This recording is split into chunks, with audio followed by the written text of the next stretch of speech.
ಸಾಲು ದರ ಹೆಚ್ಚಳದಿಂದ ಕಂಗೆಟ್ಟಿರುವ ಜನತೆಗೆ ಕೇಂದ್ರ ಸರ್ಕಾರ ಬಿಗ್ ಶಾಕ್ ಕೊಟ್ಟಿದೆ.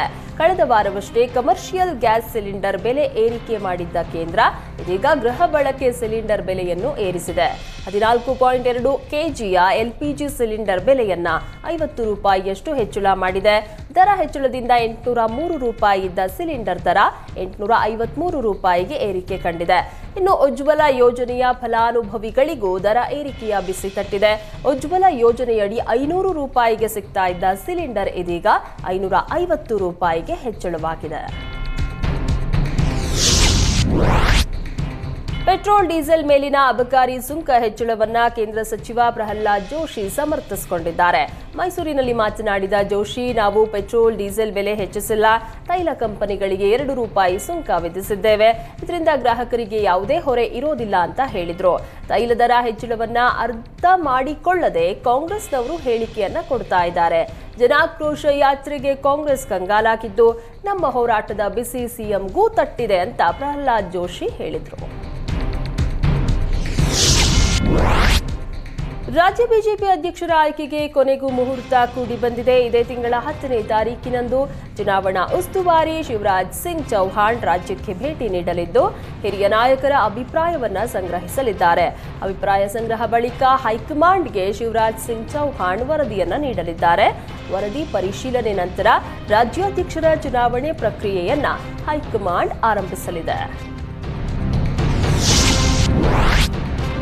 ಕಸ ವಿಲೇವಾರಿಯಲ್ಲಿ ಭ್ರಷ್ಟಾಚಾರ ಆಗಿದೆ ಎಂಬ ಎಚ್ಡಿಕೆ ಆರೋಪಕ್ಕೆ ಡಿಸಿಎಂ ಡಿಕೆಶಿ ಟಕ್ಕರ್ ಕೊಟ್ಟಿದ್ದಾರೆ. ಬೆಂಗಳೂರಲ್ಲಿ ಮಾತನಾಡಿದ ಡಿಕೆ ಶಿವಕುಮಾರ್, ಯಾರು ಏನ್ ಬೇಕಾದರೂ ಹೇಳಿ, ನಾವು ನಮ್ಮ ಕೆಲಸಗಳನ್ನ ಮಾಡುತ್ತೇವೆ ಎಂದ್ರು. ಟೀಕೆಗಳು ಸಾಯುತ್ತವೆ, ಕೆಲಸ ಮಾತ್ರ ಉಳಿಯುತ್ತೆ ಅಂತ ಎಚ್ಡಿ ಕುಮಾರಸ್ವಾಮಿಗೆ ಡಿಕೆಶಿ ಟಾಂಗ್ ಕೊಟ್ರು. ಇದೇ ವೇಳೆ ಬೆಂಗಳೂರಿನ ಕಸ ವಿಲೇವಾರಿ ಸಮಸ್ಯೆ ಬಗ್ಗೆ ಮಾತನಾಡಿದ ಡಿಕೆಶಿ, ಜನರು ಎಲ್ಲೆಂದರಲ್ಲಿ ಕಸ ಬಿಸಾಡ್ತಾ ಇದ್ದಾರೆ, ಸಮಸ್ಯೆ ಬಗೆಹರಿಸಲು ಅಧಿಕಾರಿಗಳಿಗೆ ಸೂಚಿಸುತ್ತೇನೆ ಅಂತ ಹೇಳಿದರು.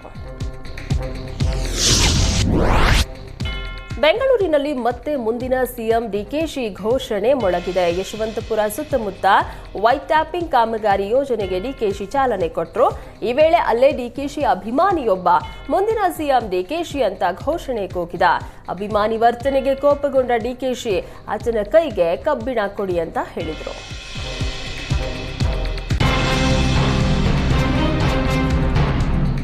ಇಂದು ಬಹುನಿರೀಕ್ಷಿತ ದ್ವಿತೀಯ ಪಿಯು ಫಲಿತಾಂಶ ಪ್ರಕಟಗೊಳ್ಳಲಿದೆ. ಇಂದು ಮಧ್ಯಾಹ್ನ 12:30ಕ್ಕೆ ಪಿಯು ಫಲಿತಾಂಶ ಹೊರಬೀಳಲಿದ್ದು, ಮಧ್ಯಾಹ್ನ 1:30 ಬಳಿಕ ಶಿಕ್ಷಣ ಇಲಾಖೆಯ ಅಧಿಕೃತ ವೆಬ್ಸೈಟ್ಗಳಲ್ಲಿ ಫಲಿತಾಂಶ ಲಭ್ಯವಿರಲಿದೆ. ಆನ್ಲೈನ್ನಲ್ಲಿ ಮಾರ್ಕ್ಸ್ ಕಾರ್ಡ್ಗಳನ್ನು ಡೌನ್ಲೋಡ್ ಕೂಡ ಮಾಡಿಕೊಳ್ಳಬಹುದಾಗಿದೆ. ಮಾರ್ಚ್ 1ರಿಂದ ಮಾರ್ಚ್ 20ರವರೆಗೂ ಪಿಯು ಪರೀಕ್ಷೆಗಳನ್ನು ನಡೆಸಲಾಗಿತ್ತು. ನಟಿ ರನ್ಯಾ ರಾವ್ ಗೋಲ್ಡ್ ಸ್ಮಗ್ಲಿಂಗ್ ಕೇಸ್ನ 2ನೇ ಆರೋಪಿ ತರುಣ್ ರಾಜ್ ಜಾಮೀನು ಅರ್ಜಿಯನ್ನ ವಜಾಗೊಳಿಸಲಾಗಿದೆ. ತರುಣ್ ಅರ್ಜಿ ವಿಚಾರಣೆ ನಡೆಸಿದ 64ನೇ ಸಿಸಿಎಚ್ ಕೋರ್ಟ್ ಜಾಮೀನು ನೀಡಲು ನಿರಾಕರಿಸಿತು. ಜಾಮೀನು ಸಿಗದ ಹಿನ್ನೆಲೆ ತರುಣ್ ರಾಜ್ ಜೈಲು ವಾಸ ಮುಂದುವರೆದಿದೆ. ಇನ್ನು ಪ್ರಕರಣದ A1 ರನ್ಯಾ ರಾವ್ ಹಾಗೂ ಮತ್ತೋರ್ವ ಆರೋಪಿ ಸಾಹಿಲ್ಗೂ ಏಪ್ರಿಲ್ 21ರವರೆಗೂ ನ್ಯಾಯಾಂಗ ಬಂಧನ ಅವಧಿ ವಿಸ್ತರಿಸಲಾಗಿದೆ.